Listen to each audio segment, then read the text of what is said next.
Hello nursing aspirant, कैसे हो भाई साहब। आई होप आप सब बहुत अच्छे होंगे और अपने एग्जाम की तैयारी कर रहे होंगे।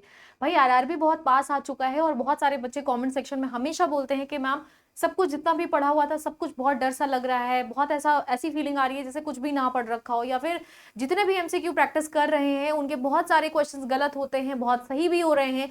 तो बहुत बच्चे जो हैं वो अभी डिसबैलेंस ही माइंडसेट में चल रहे हैं कि क्या करना चाहिए और क्या नहीं करना चाहिए। तो इस वीडियो में हम बात करने वाले हैं कि कौन सी ऐसी गलतियां हैं जो गलतियां कतई आपको आरआरबी नर्सिंग सुपरिटेंडेंट के एग्जाम में नहीं करनी चाहिए।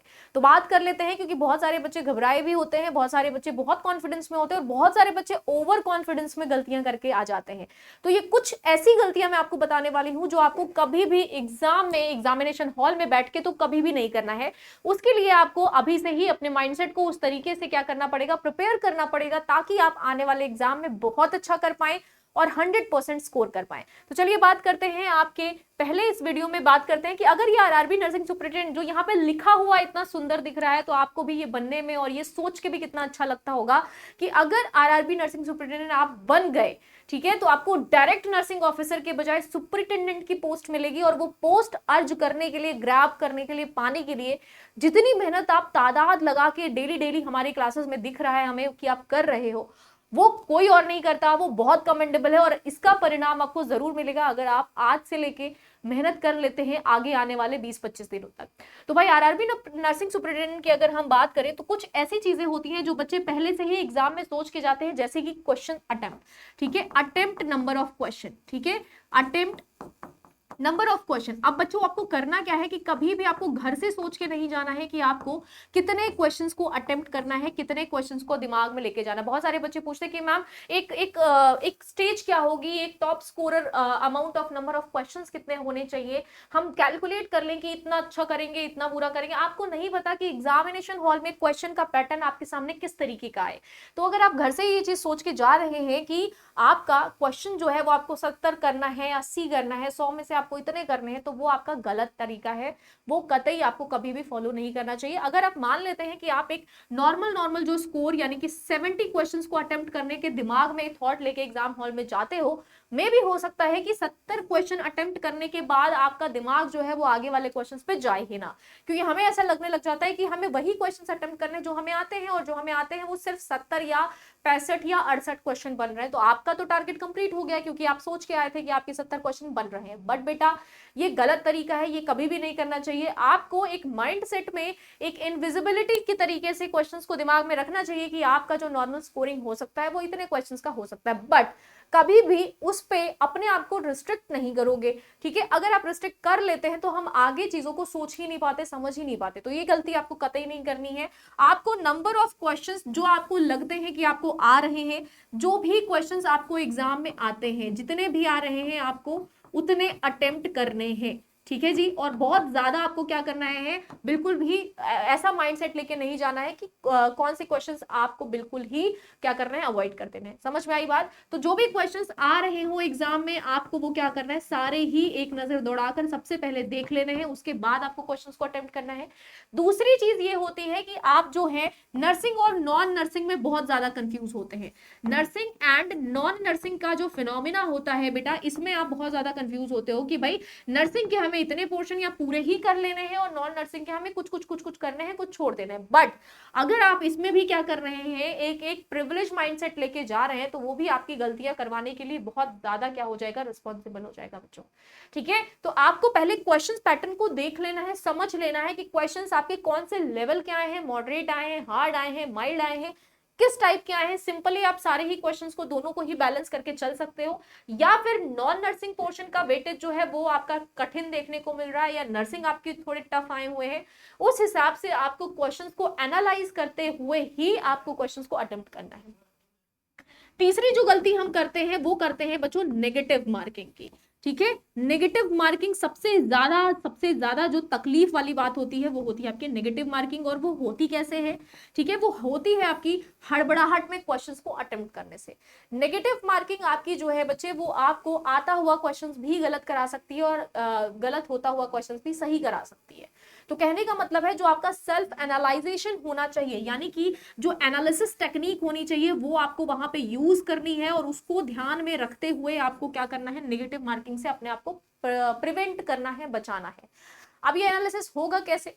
तो ये एनालिसिस बच्चों होगा ऐसे कि आपको क्या करना है, डेली डेली एटलीस्ट, ठीक है, डेली डेली एटलीस्ट आपको क्या करना है, 2 लॉन्ग लेंथ मॉक टेस्ट देना है, ठीक है, कम से कम आपको 2 से 3 मॉक टेस्ट देना है लॉन्ग लेंथ। इससे क्या होगा, इससे होगा ये कि आपको क्या करना पड़ेगा, आपको एनालिसिस करने का मौका मिलेगा। देखो कभी कभी क्या होता है कि जब हम पहला या दूसरा मॉक टेस्ट दे रहे होते हैं तो हम सारे ही क्वेश्चंस अटेम्प्ट करते हैं, हम 100 के 100 अटेम्प्ट करते हैं, बट जब हमको ये पता चल जाता है कि कौन से कंडीशन में या कौन से क्वेश्चंस में हम वीक हैं, कौन से कॉन्सेप्ट में हम वीक हैं, तो फिर हम धीरे धीरे धीरे धीरे जैसे ही हम चौथा, पांचवा, छठवां, सातवां मॉक टेस्ट देते हैं, अपने आप ही टेंडेंसी डेवलप हो जाती है कि आप क्वेश्चंस को समझ जाते हो कि कौन सा अटेम्प्ट करना है और कौन सा अटेम्प्ट नहीं करना है। दूसरी चीज, आप में स्किप करने की टेंडेंसी डेवलप हो जाती है, और स्किप करना इज वेरी इंपॉर्टेंट अगर आपको क्वेश्चन नहीं आ रहा है।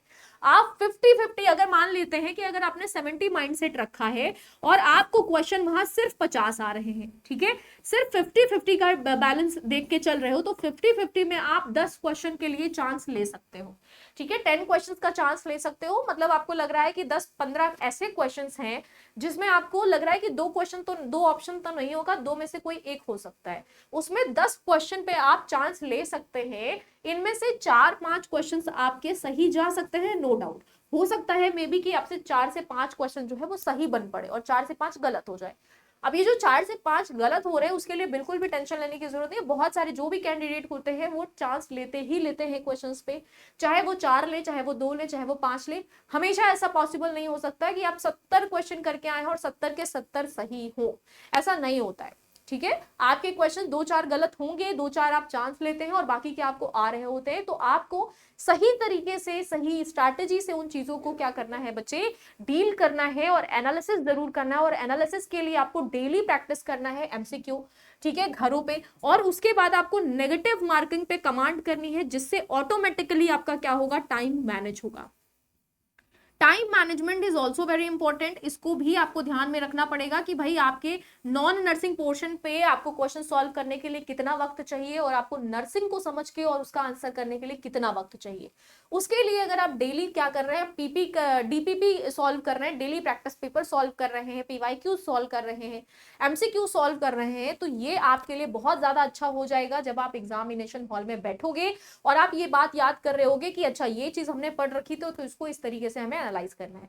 Is that clear? समझ में आ गई बात? चलो जी, अब यहाँ पे भाई बहुत ज्यादा आपका एक जो डिसबैलेंस वाली बात होती है वो होती है कि नॉन नर्सिंग और नर्सिंग पोर्शन, ठीक है। तो नर्सिंग पोर्शन का वेटेज हमेशा 60 क्वेश्चंस का होता है, तो इस पे आपको ज्यादा फोकस करना है रेदर देन नॉन नर्सिंग, ठीक है। नॉन नर्सिंग ऐसा नहीं बोल रही हूँ कि आपको करना ही नहीं है, बट ये जो है वो 40 नंबर के लिए रिस्पॉन्सिबल है और ये जो है वो आपके 60 नंबर के लिए रिस्पॉन्सिबल है। तो इसको क्या करना है, आपको इस पे ज्यादा फोकस करना है, इस पे आपको कम फोकस नहीं करना, बट आपकी प्रायोरिटी हमेशा नर्सिंग सॉल्व करने की हो सकती है, क्योंकि 30 मार्क हाँ हम बन सकते हैं, बट हम ये भूलना हमें नहीं चाहिए कि हम घर के डॉन हैं और हमारा जो घर है वो है नर्सिंग, ठीक है। हम 30 मार्क हाँ बन के नॉन नर्सिंग की तरफ झपट तो पड़ते हैं कि चलो पहले ये देख लेते हैं, इसको सॉल्व कर लेते हैं, क्या पता हमें इसमें टाइम ज्यादा लग जाए। तो बेटा जी इसमें टाइम गंवाने से अच्छा है कि सबसे पहले आपको ये सॉल्व कर लेना है, ताकि हमारे मोस्ट मैक्सिमम नंबर तो कम से कम बन जाए। मे भी हो सकता है कि ये भी आपका क्या हो जाए, बहुत टफ आ जाए पेपर, ये भी आपसे सॉल्व ना हो, लेकिन ये चांसेस ज्यादा होते हैं आपके क्वेश्चन सही करवाने के। तो सबसे पहले you have to attempt nursing portion and then you have to jump on non nursing portion.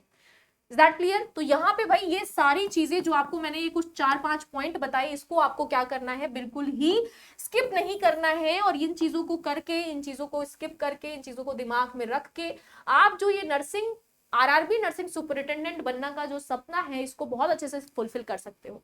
अब ये जो चीज है बच्चे, इसमें बहुत सारे बच्चे हमारे साथ जुड़ रहे होंगे, जुड़ चुके होंगे, फ्रेश जुड़ रहे होंगे, उनको मैं बता दूं कि जो भी एग्जाम आते हैं उन एग्जाम्स की अगर आप बेसिक थ्योरी नहीं कंप्लीट कर चुके हो या आपने बेसिक कॉन्सेप्ट नहीं क्लियर कर रखा है तो एमसीक्यू सॉल्व करने में बहुत डिफिकल्टीज आती हैं। तो वो एमसीक्यू सॉल्व करने के लिए और बेसिक थ्योरी पढ़ने के लिए आप क्या कर सकते हैं, नर्सिंग अड्डा का एक बहुत अमेजिंग सा ऑफर चल रहा है, उस ऑफर को ध्यान में रखते हुए आप क्या कर सकते हो, नर्सिंग महापैक में इनरोल कर सकते हो। जो कि आपके किसी भी एग्जाम के लिए यूजफुल होता है, चाहे आप आरआरबी के लिए, चाहे आप किस चीज के लिए, चाहे आप केजीएमयू के लिए, एसजीपीजीआई के लिए, नॉर्सेट के लिए, ऑल्सो आप सीएचओस के लिए भी अगर तैयारी करना चाहते हैं तो आप नर्सिंग महापैक में एनरोल कर सकते हैं।